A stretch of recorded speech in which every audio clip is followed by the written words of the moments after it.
Nosotros en su programa Café con Leche, la voz de los latinos en América. Estamos transmitiendo desde Hermosa 1470 AM, 96.9 FM. Les habla Lilia Galindo. Tengo a Tomás Elias en el teléfono, vía telefónica. Y bueno, él es un periodista que escribe en muchísimos periódicos del estado de California, aquí en el Antelope Valley Press, 2 veces a la semana. Y vamos a darle la bienvenida. Good morning, Tom. How are you? I'm pretty good. How are you? I am doing fine too. What do we have for today? Okay, we can talk about the ruling yesterday by a federal judge in Texas that the DACA program, that's the Deferred Action for Childhood Arrivals, is still illegal in spite of the changes that President Biden has made in it. That ruling came down yesterday from the same judge who in 2021 ruled that the program is illegal. It's interesting that they keep sending this back to the same judge in the federal courthouse in Houston for this kind of a decision that affects the entire country. But what happened was that after the judge ruled in 2021 that the program was illegal, the way it was set up was illegal, that Biden made changes in it and made applications more difficult for people to file at that time. And the judge says that didn't really fix the program. What he said in his ruling of yesterday is there is no material difference between what the program was before and what it is now. And I'll stop there. Okay. El día de hoy, Tom nos está platicando sobre la decisión que hizo un juez federal en Texas acerca del programa de DACA, de los Dreamers. El juez dijo que ese programa todavía es ilegal.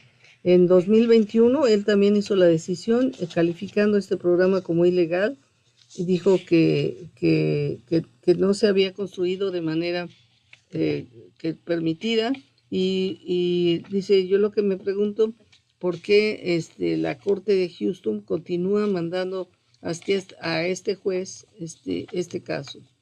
Y luego dice, el presidente Biden trató de hacer algunas reformas, haciendo la aplicación, la solicitud mucho más difícil para completar, y de todos modos el juez decidió que de ninguna manera este cambio justifica y que continúa siendo un programa ilegal, el programa de los Dreamers. Okay, now what is going to happen? Oh, well, let's go back and talk about what DACA is first so that people refresh people's memory a little bit. DACA is a program that has affected 800,000 people who came to the United States with their parents as children. Nobody asked them if they wanted to come to the United States or not. They don't know any other country, and they're basically stuck here. But without the DACA program, they weren't able to get jobs and so on. So in 2012, President Obama set up this program that allows these people to apply to remain here and not have the immigration people deport them. And so what happened in response to that is that a bunch of states led by Republican governors and attorney generals filed a suit to say the program was illegal because only Congress can deal with these kind of immigration questions, is what they claim. And so the judge, this judge, his name is Andrew Hannon, federal district judge in Houston. He maintained that Obama had exceeded his authority when he created DACA, and that a president can't do that on his own. And I'll stop there. Okay. Bueno, dice que primero vamos a refrescar un poco acerca del concepto de DACA. Dice, hay aproximadamente 800,000 personas que han sido beneficiadas con este programa. Son personas que vinieron como niños con sus padres indocumentados, pero sin que les preguntaran a ellos y sin saber nada a qué venían. Entonces, en 2012, el presidente Obama estableció este programa para que no fueran deportados y se les diera la oportunidad de que pudieran trabajar y estudiar. Sin embargo, estas demandas que se han hecho por gobernadores republicanos, así como abogados generales republicanos, han estado diciendo que el presidente Obama no tenía, había excedido su autoridad y no tenía por qué haber hecho eso, que esto le correspondía al Congreso. Y es lo mismo que dice el juez Andrew Honor, que está dando esta decisión, está dando esta decisión de que el presidente Obama excedió sus poderes. Okay.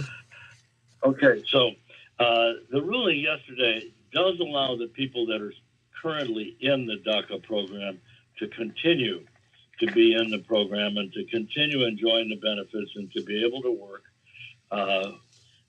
until the case is decided further by higher courts. And Thomas Sands, the lawyer for the Mexican-American Legal Defense and Education Fund, which represents the DACA beneficiaries, he has said that this case will eventually be decided by the Supreme Court. And it probably will, but that will still be years away.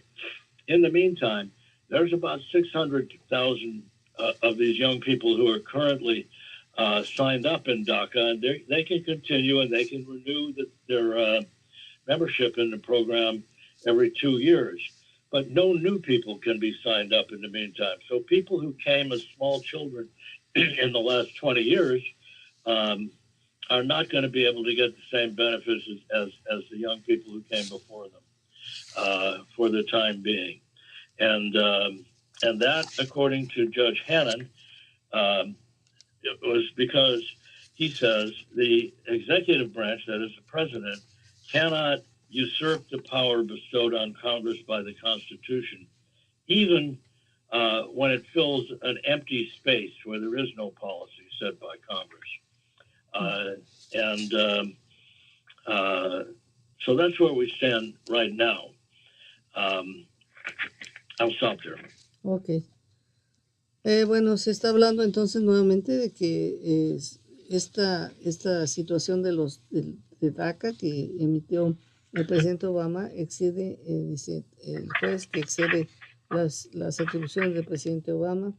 Y bueno, mientras tanto, lo que se había hecho, los jóvenes que ya tienen DACA pueden continuar hasta que pueden continuar con ese beneficio, renovando sus tarjetas y todo cada 2 años, hasta que el caso sea decidido. Seguramente se va a ir hasta la Suprema Corte de Justicia, y el representante de una organización Mexican American de Legal Defense está diciendo que mientras tanto se va a continuar protegiendo. Pero hay aproximadamente 600,000 personas que vinieron en los últimos 20 años que no van a tener acceso a esta posibilidad de tener un trabajo con seguro social y les va a afectar. Dice el juez que en ausencia de que no hay, o sea, de que el presidente Obama no tenía las facultades porque no había esa actividad, le corresponde al Congreso, y no había ninguna política que le permitiera hacerlo a él. Okay. So this judge, who was appointed by President George W. Bush, and not by President Trump, ex-President Trump, he said that he left the program intact for the people who are there now in it, because it would destroy their lives. He realized it would destroy their lives if they had to be expelled from this program immediately. Meanwhile, the background of this is that Obama never thought this program was going to be permanent. He said that he was beginning a stopgap program on his own because Congress hadn't acted, but Congress was expected to act pretty soon. The only problem is Congress has never acted. So this did go to the Supreme Court in 2020 because when he was elected, Donald Trump promised that he would get rid of DACA, and he did. But the case was taken by the same attorney for the Mexican American Legal Defense and Education Fund. They took this case to the Supreme Court in 2020, and the Supreme Court reinstated the program, saying that Trump had not adequately justified eliminating it. Mm-hmm. So they let the program continue, but they didn't rule on whether it had been established legally in the first place. And that's the issue that still remains open today. And I'll stop there. Bueno, este juez que hizo la decisión es un juez que fue puesto por el presidente George Bush. Él dijo que había dejado el programa para la gente que ya estaba dentro de él para no afectarles, pero que ya no se podía continuar porque no era la manera legal como se debería de hacer esto. Y el presidente Obama dijo que él pensó que el programa de DACA iba a ser una cosa temporal solamente, mientras que el Congreso se decidía pasar algo más serio, una reforma migratoria, ¿no? Y entonces, cuando llegó el expresidente Trump al poder, de inmediato quiso quitar DACA y el caso se fue a la Suprema Corte de Justicia, defendido también por el mismo abogado de Mexican American Legal Defense, y la Suprema Corte de Justicia hizo la decisión que no había argumentos suficientes para remover este programa y que se iba a dejar que continuaran los que ya lo tenían. Sin embargo, no se hizo una decisión sobre si era un programa que se había establecido legalmente o no, y entonces se cortó el programa. Tom, the time is gone. Thank you so much for your support, and it's so interesting. I hope that we can continue talking about this and many other topics. Yes, we will. Okay, so we'll probably talk next week, and have a wonderful week. Bye-bye. Thank you. Hasta la vista. Nos vamos, amigos.